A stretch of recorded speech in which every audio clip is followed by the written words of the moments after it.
India should maintain with Afghanistan a policy of gradual engagement rooted in realism.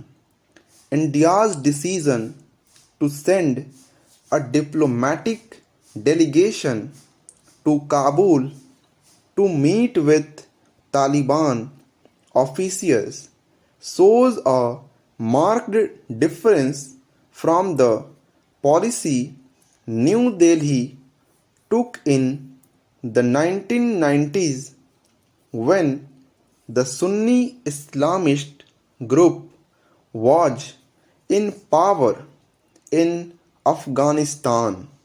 Back then, India had taken a policy of disengagement with Kabul and supported anti-Taliban militias.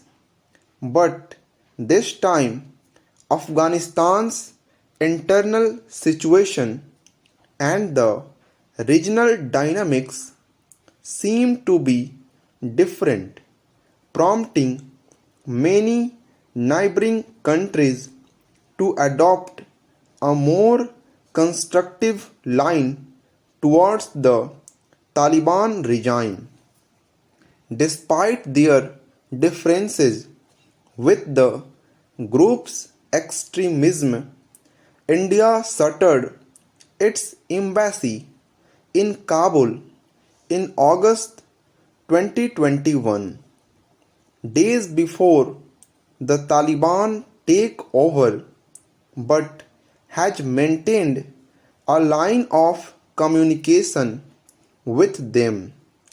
In September, India's ambassador to Qatar, Deepak Mittal, met Sir Mohammad Abbas Satinqazai, a senior Taliban official, at the Indian embassy in Doha. In October, Indian officials met the Taliban's Deputy Prime Minister Abdul Salam Hanafi in Moscow at a regional conference on Afghanistan. Here, India also joined 9 other countries to recognize the new reality in Afghanistan. Later, New Delhi sent humanitarian assistance, including wheat, COVID-19 vaccines, and winter clothes, to Afghanistan when the country was facing a near total economic collapse. The meeting, J.P. Singh, Joint Secretary, Pakistan Afghanistan Iran Division of the Ministry of External Affairs, had with the Taliban's acting Foreign Minister Maulavi Amir Khan Mutaki, is a natural next step of this policy of gradual engagement India has taken. The MEA has said that the visit is only to help coordinate India's humanitarian assistance for the Afghanistan people. While it could be true, the visit would also pave the way for better understanding and engagement, given the bad blood in the past. India has 3 main concerns when it comes to the Taliban's return to Afghanistan. 1. India has made investments worth billions of dollars in the past 20 years.